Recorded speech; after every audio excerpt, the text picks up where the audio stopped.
Laura, ¿estamos muy estresados? Sí, pero es que es una condición natural. Las personas creen que el estrés es algo patológico y no lo es. El estrés es la expresión emocional de las funciones adaptativas en el ser humano. Por lo tanto, tener estrés es bueno porque quiere decir que esa persona se va adaptando, está viviendo y va, digamos, hacia adelante. Si no tuviera que hacer adaptaciones, querría decir que está absolutamente bloqueada. Por lo tanto, el estrés no es nada patológico, aunque las personas lo confunden con algo que puede hacerles daño. Lo que sí que ocurre es que cuando los estímulos o las situaciones a las que nos tenemos que adaptar nos exceden, ese estrés se puede convertir ya en algo que sí que nos afecta a nuestra salud mental. Así que tendríamos ya que considerar que ya no es normal, ya es patológico, porque la persona empieza a presentar una serie de sintomatología que sí que entra dentro del área de la patología.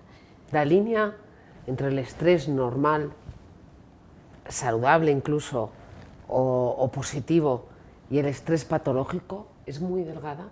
O sea, podemos estar al límite y pasarnos al lado oscuro, digamos, con relativa facilidad. Es fácil, y sobre todo en nuestra sociedad, que necesitamos hacer una adaptación muy rápida y durante mucho tiempo, y es muchísimo esfuerzo para los seres humanos.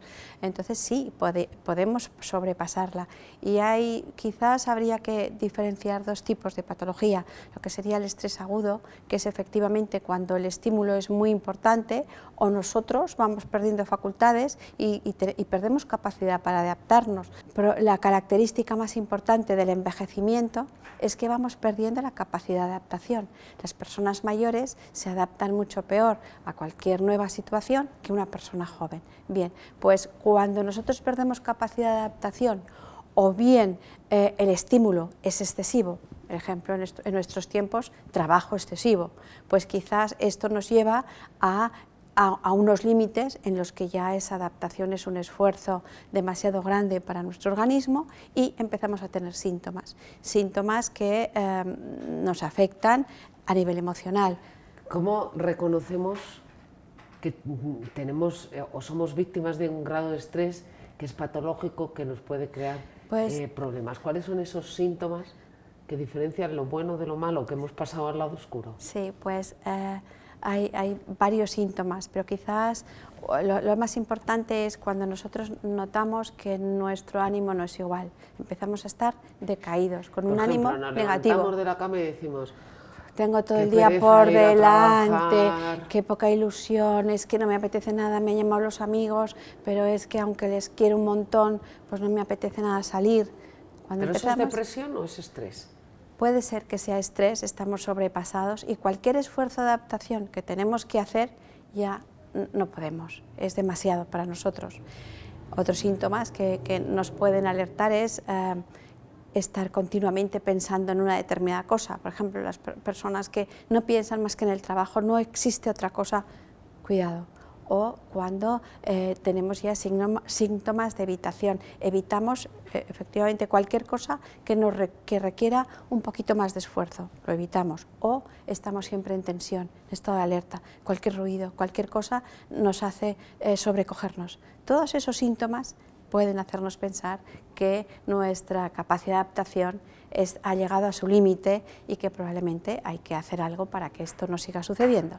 Vale. Y este sería una parte, pero luego hay otra parte muy importante y en la que me gustaría hacer hincapié, que es el trastorno por estrés postraumático, porque es un trastorno muy importante, que sí que afecta muchísimo a los individuos. ¿Pero es cuando se producen circunstancias excepcionales? Y es cuando se producen situaciones traumáticas. Déjame, antes de preguntarte por el estrés postraumático, quedémonos con el otro tipo de estrés, sí, el que pasa de ser algo positivo a ser algo patológico.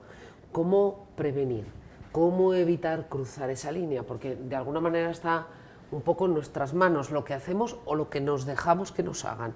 ¿Cómo evitamos cruzar esa línea, Laura? Es muy complicado, nuestra sociedad es muy complicada porque la sociedad exige mucho, nosotros también nos ponemos límites muy altos y entonces es muy complicado no pasar este límite, ¿no? Tendría la contestación fácil sería, pues tenemos que cuidarnos, tenemos que fomentar conductas saludables.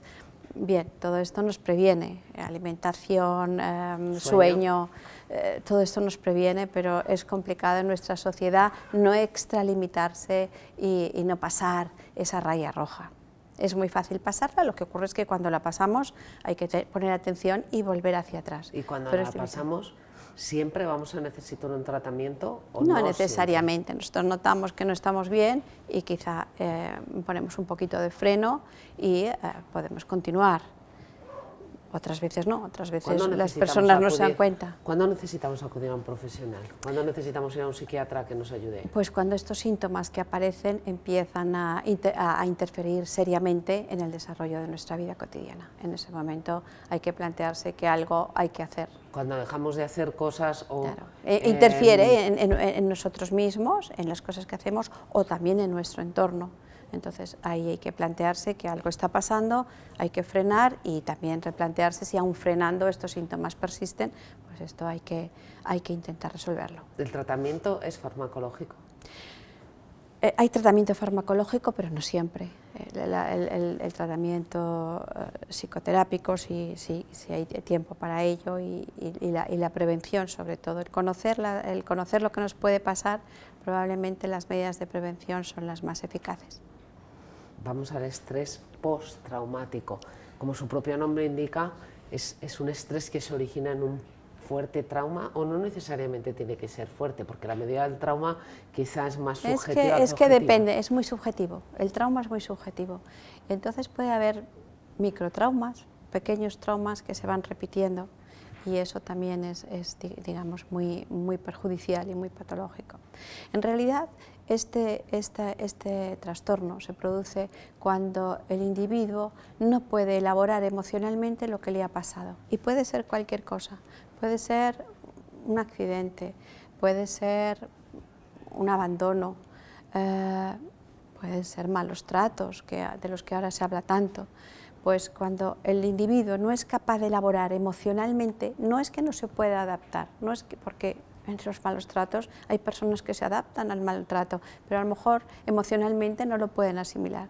Estas personas tienen el riesgo de desarrollar este trastorno por estrés postraumático. No todo el mundo que vive un acontecimiento traumático desarrolla un trastorno por estrés postraumático. ¿Y se desarrolla en el momento en el que se produce el trauma o puede permanecer el daño latente y aparecer tiempo después? Pues efectivamente, hay muchas veces que la situación es tan grave para la persona que la padece que se bloquea emocionalmente. Entonces esta persona parece que no le ha pasado nada. Incluso lo olvida. Es que por supuesto, estoy recordando casos de películas. Claro, y por supuesto, no aparenta ninguna alteración de momento, y esto puede durar no solamente meses, sino años.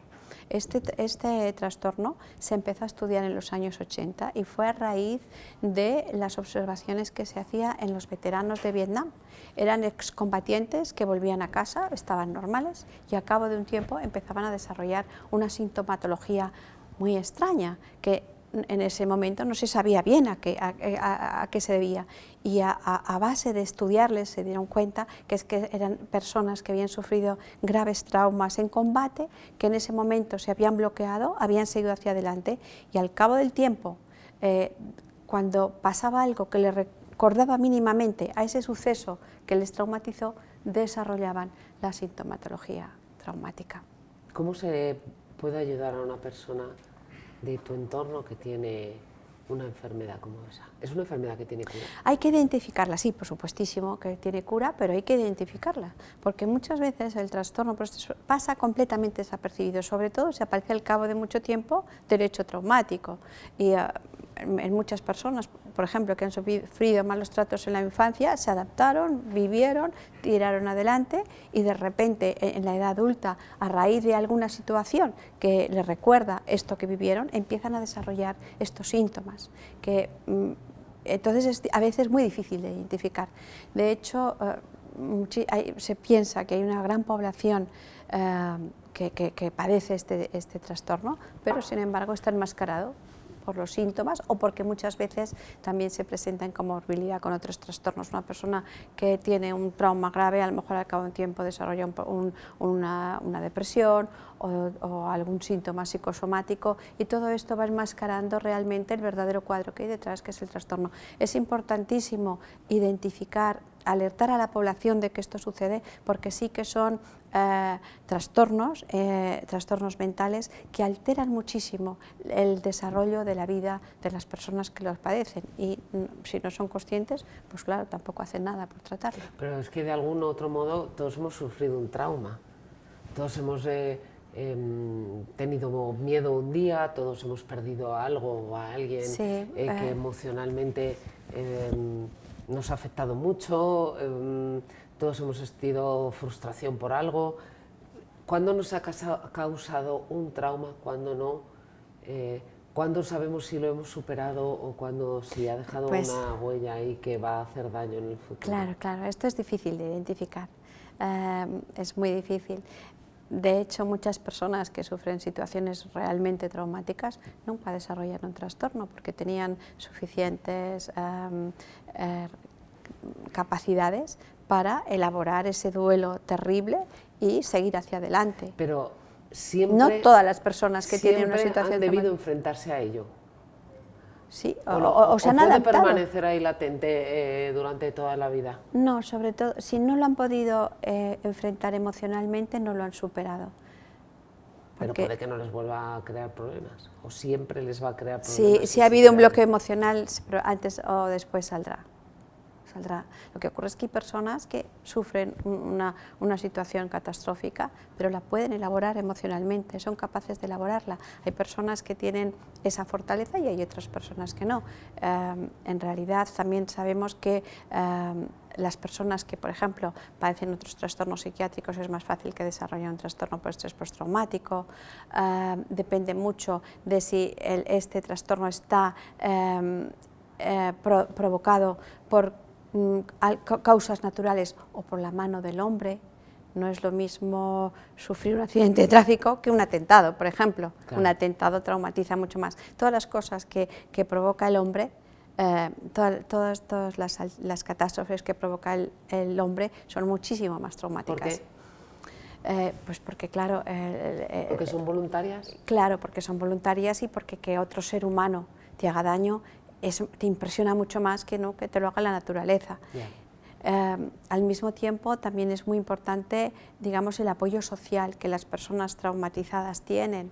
Cuando la persona está muy arropada, el apoyo familiar, es decir, que las personas que emocionalmente están bien arropadas, es más difícil que desarrollen un trastorno postraumático que no las personas que no tienen este apoyo. A veces en las familias suceden cosas muy terribles y los individuos no tienen el suficiente apoyo emocional y esto les traumatiza enormemente, pero a lo mejor no se ve de momento, esto sale más adelante. Sobre todo porque si tu entorno de seguridad, que consideras que es tu familia, es el que te agrede, claro, supongo que es mucho más complicado buscar ayuda. Primero, claro, detectar que tienes un problema. Segundo, buscar ayuda, y tercero, contárselo a terceras personas, claro, como puede ser un psiquiatra, ¿no? Claro, es muy difícil salir de ahí cuanto más cerca está el daño, cuanto las personas que te hacen daño están... casos en la familia donde se producen la gran mayoría de los casos de abuso sexual o de malos tratos. Ese es el entorno más cercano, el entorno que debería ser el entorno de seguridad de una persona. Y entonces eso es tremendo. Eso es tremendo porque la persona está completamente desprotegida y además es una persona normalmente que es muy joven, es un niño. Esos son casos de altísimo riesgo. ¿Condiciona el resto de su vida? Sí, el estrés postraumático condiciona mucho porque en principio altera, para empezar, las capacidades cognitivas. Las personas tienen serios problemas que padecen trastorno por estrés, serios problemas de concentración, de memorización. O sea, que se altera. Es que cuando se produce un trauma realmente se altera fisiológicamente la función, o sea, se altera la función cerebral. Es como si una herida, y esto pues repercute en la capacidad cognitiva, también en la conducta. Las personas se vuelven ensimismadas, con más tendencia a la irritabilidad. Cada persona presenta síntomas distintos, pero el conjunto de todos los síntomas son bastante invalidantes. Y una vez que llegan a tu consulta, ¿qué haces con ellos? Bueno, pues hay que hacer un buen historial, primero de todo, saber lo que ha sucedido. A veces... Pero no es fácil que te cuenten cosas terribles, porque a veces que... Primero de todo hay que darse... que esas vivencias primero de todo son terribles. Claro, primero hay que identificar qué es lo que sucede, porque a lo mejor la persona viene de un largo recorrido, con depresiones repetidas, con trastornos psicosomáticos. Entonces, a veces esto hay que identificarlo. Una vez que se identifica, pues hay dos formas de tratarlo, una desde un punto de vista más psicológico, más psicoterapéutico, intentando reconducir esta situación, y otra pues a través de la farmacología, ¿no? ¿Un psicólogo puede tratar un estrés postraumático? Sí. ¿O necesariamente debe tratarlo un psiquiatra? Lo puede tratar un psicólogo también. Si digamos, entiende bien lo que está sucediendo, lo puede tratar. Pero normalmente al final siempre se acaba recurriendo a la medicina y a tratamientos farmacológicos. O sea que se pueden utilizar las dos cosas y depende un poco de cada caso, nos vamos a inclinar más hacia un lado o hacia otro. ¿Los pacientes con estrés postraumático quieren ir al psiquiatra? ¿O pues, prefieren ir al psicólogo y si les das a elegir prefieren no ir a ninguna parte? ¿Se resisten al diagnóstico, se resisten al tratamiento porque les da miedo, porque hay un estigma o porque no se sienten víctimas de nada, no reconocen? Claro, si no lo reconocen, claro, no van al psiquiatra. O sea, si les pasan cosas pero no reconocen que son alteraciones emocionales, no van a ir al psiquiatra. Si lo identifican con alguna situación trágica de vida, por supuesto que sí que van a pedir ayuda. Y otras veces es que son personas que han tenido muchos diagnósticos alrededor del trastorno, pero no exactamente se les ha diagnosticado esto, se les ha diagnosticado depresión, se les ha diagnosticado ansiedad, dependencia de sustancias psicoactivas, pero no se les ha diagnosticado realmente el trastorno, y son personas que a lo mejor han recorrido ya, tienen un recorrido largo en psiquiatría, pero van, digamos, siguiendo tratamientos sin identificar realmente el núcleo de lo que está sucediendo. Laura, cuéntame un caso que te hiciera sentir especialmente bien, es decir, he ayudado a esta persona. Un caso, pues, bueno, casos hay muchos, así ahora de repente, pues estoy pensando en una persona, un hombre que era una persona brillante y trabajaba bien, era una persona reconocida, pero estaba con un temor siempre terrible a que iba a hacer algo mal, y que aunque no lo hiciera, que lo iban a echar de su trabajo. Y entonces no vivía. Él iba haciendo cosas, claro, como además tenía tanto miedo, pues las hacía bien, pero no vivía. Y tenía una vida bastante restringida a nivel afectivo. El trabajo para él era muy importante, pero el resto de su vida se había quedado absolutamente oscurecido, no había desarrollado nada más, no había formado una familia, tenía relaciones, pero no tenía grandes círculos ni de amistades ni de nada, o sea que había enfocado su vida hacia el trabajo, en el que estaba absolutamente angustiado, y bueno, al mismo tiempo, como tenía semejante tensión, pues iba haciendo, no dormía bien, tenía mucha sintomatología psiquiátrica. Bueno, y investigando qué es lo que podía pasar, porque tampoco acababa de responder bien a ningún tratamiento, pues un día hablando surgió el tema de que a su padre le habían echado del trabajo cuando él era muy niño, y a raíz de eso había cambiado absolutamente su situación familiar. Había cambiado la relación con su padre, sus padres creo se habían separado, bueno, él era el hijo mayor y se había encontrado con un desastre familiar cuando era muy chiquitín, y él sabía que era porque su padre había perdido el trabajo. Eso probablemente no lo había podido elaborar, pasaron de ser una familia que vivía acomodadamente a vivir, a tener que dejar su colegio, a tener que dejar todas las cosas porque sus padres no podían atender a las necesidades de los hijos, y había cambiado completamente la dinámica familiar. Y él lo había vivido, se había adaptado, había estudiado, había hecho todo lo que había podido, pero luego, cuando era mayor, pues repercutió así en su vida de mayor. Una cuestión que no parece demasiado grave y que no a parece nadie demasiado. se le puede pasar por la cabeza, Sí. que condicione la vida. Quizá el que ha perdido el trabajo Sí. todavía, pero Sí, no sí. a su hijo, y te condiciona toda Sí, una este es vida. un caso, pero bueno, hay muchísimos casos claro. mucho más graves y de personas que han sufrido terriblemente por cosas muy gordas, ¿no? Pero bueno, este es un caso pues que es curioso, ¿no?